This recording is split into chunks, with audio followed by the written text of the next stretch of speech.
Hey guys, so today I'm doing our 3-week postpartum update, and I just wanted to let you guys know how we were doing and just quick little updates on how everything went.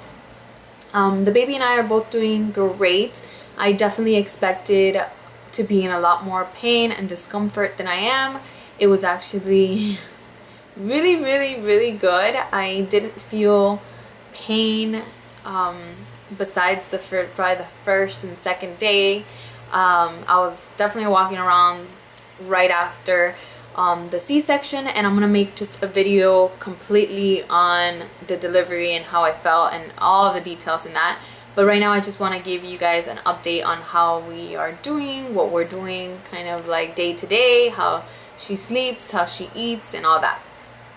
So while we were in the hospital, she was doing actually really good.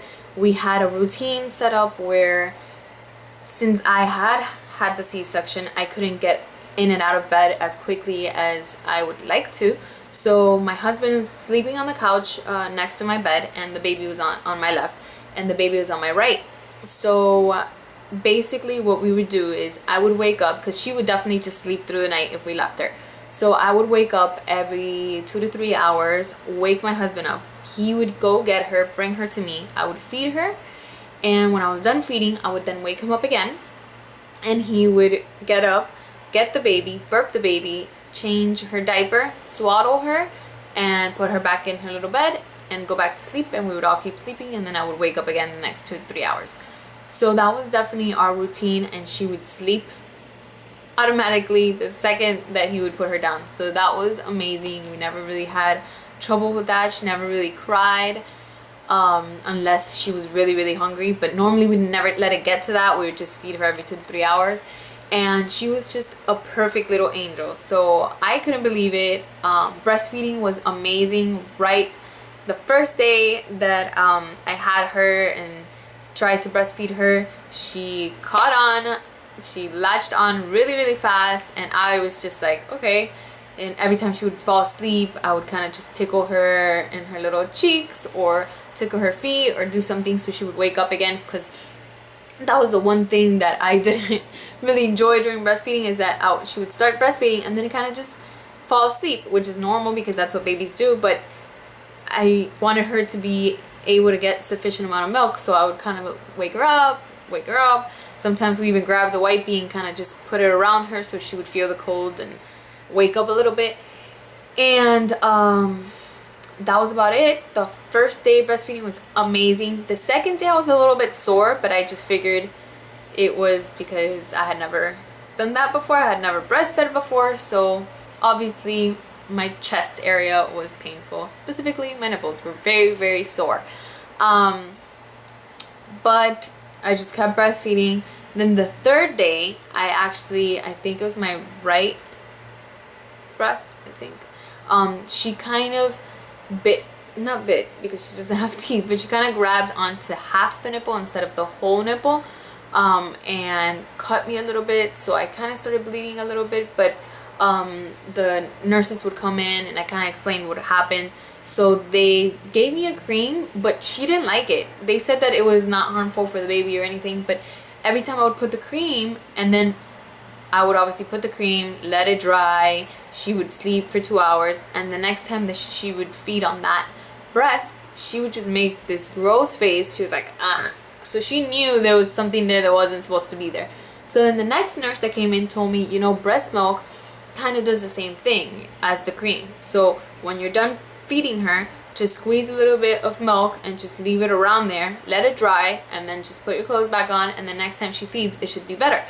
So I started doing that instead of the cream, and it definitely worked. It got better, and that was it. So breastfeeding basically after that was a breeze, and she's been breastfeeding perfectly. She hasn't had any formula whatsoever. I pumped one day because we had a wedding, and I mentioned that in my brief update. But we had a wedding to go to, and my husband was actually one of the groomsmen, so we had to go. And she basically she drank my breast milk, but while I was gone, I had to kind of pump, and that was just a mission because I thought it was a lot a lot more milk came out than it did. So I started pumping on Thursday and the wedding was Saturday, and I would pump for 15 minutes on each side. I basically, what I do is I pump 7 minutes, then I stop, then I massage, then pump for another 7 minutes, and then go to the next, because I have a one pump, not, it's just one pump, so I kind of have to do one side and then the other side. So that was frustrating because not that much would come out after one whole kind of half an hour of pumping, because I did 15 minutes on one side and 15 minutes on the other side. I had like maybe 1.5 ounces, and it was just, or maybe 2 ounces, but it was just not as much as I expected. So I started getting nervous and started getting anxiety that I wasn't gonna have sufficient milk for her throughout the wedding. But by the day of the wedding, I had probably 10 ounces for her, and we were gone for about 8 hours, 7 hours. So she was fine. She actually drank the last bit of milk right when I got home, and my mom and my sister were the ones that stayed with her. So of course, throughout the wedding, I was texting her and asking for picture updates and everything, but we were fine, and that was the only time I pumped. I want to keep pumping because they say that it kind of increases your milk if you pump more. So I want to just pump for that, and in case I need to go anywhere, I can leave the baby with my husband really fast, and he's gonna have milk to feed her. So that's about the update with that. I wanted to show you guys this app because I absolutely love it, and even if you're not breastfeeding, you should look into this app. It's called iBabyLog. It's right here. This is what it looks like. I don't know if you can see it, but basically what it is, it's a log where you could put everything. I only really use it, I've used it for diaper changes sometimes, but I'm not consistent on that. Mainly use it for nursing, and just recently started using the activities section for tummy time, which I'll go into in a little bit. But basically this is the log, and you can log her sleep, and you can log everything. As you can see, there's many options, and it's just great. It's a lifesaver because being a new mom with all the lack of sleep, your brain is not going to be the same. You're not going to be able to remember things that you used to be able to remember. So this is a lifesaver. So let me just show you guys the nursing. So here is everything that I logged for nursing. I'll just show you one at random. This is what it looks like. It says nursing on the top, left or right. This time I only did right, and it just gives you the date and the time. And what's really good is that you can actually, you start it, so you press this button and the time starts. If for any reason, which happens, you know, often, you kind of have to stop for 2 seconds, gather up, you know, burp her and keep going, or whatever the reason is, you could just press the middle button, which is pause, and then pause it again and push it again for resume, and then you just press end and it stops the clock. So it's really good. It gives you option. Did you burp her? Did she burp? You know, it gives you the age on the bottom. You can put comments and notes.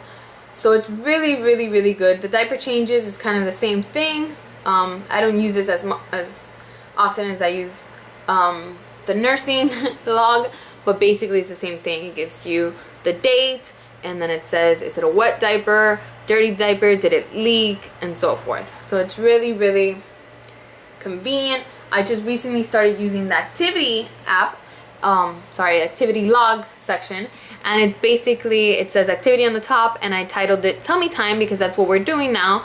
And she only did this time for 4 minutes, and you know, basically 5 minutes, but it's the same concept. You start it, you pause it, resume, and this I use pause a lot because the hospital actually told us she was born on Monday, December 24th.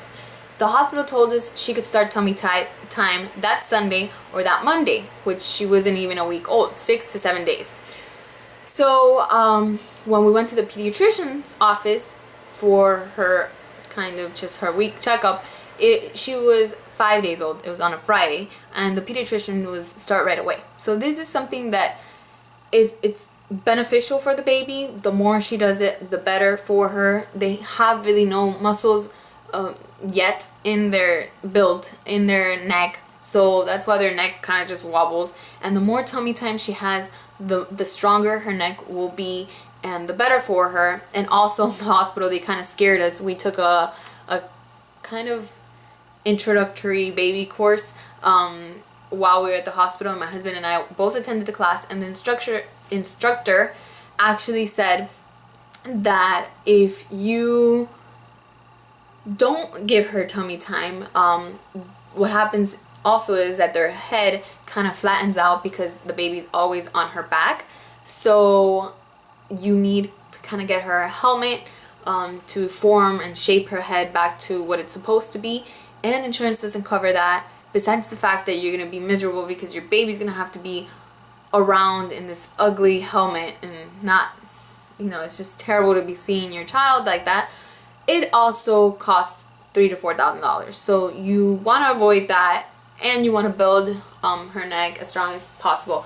So tummy time is definitely something that you guys should do, and should do it as much as possible, as often and as soon as possible, I'm guessing. So what we do, sometimes we'll do it on the bed, sometimes we'll do it on the floor. When we do it on the floor, we kind of put like this little cushiony, mattressy looking thing, and then a blanket over her, and put her on her belly so she could, you know, be there. Sometimes she's good and she'll just be there, stretching her neck, fussing a little bit but not crying. She'll just be like, you know, like, I don't like this, but I'm gonna just do it. Other times she'll start crying, so that's when the pause button is really handy, because I would just pause it, pick her up, kind of, you know, just calm her a little bit, and then put her right back. So then I'll just press resume and she continues. So it's really, really good app.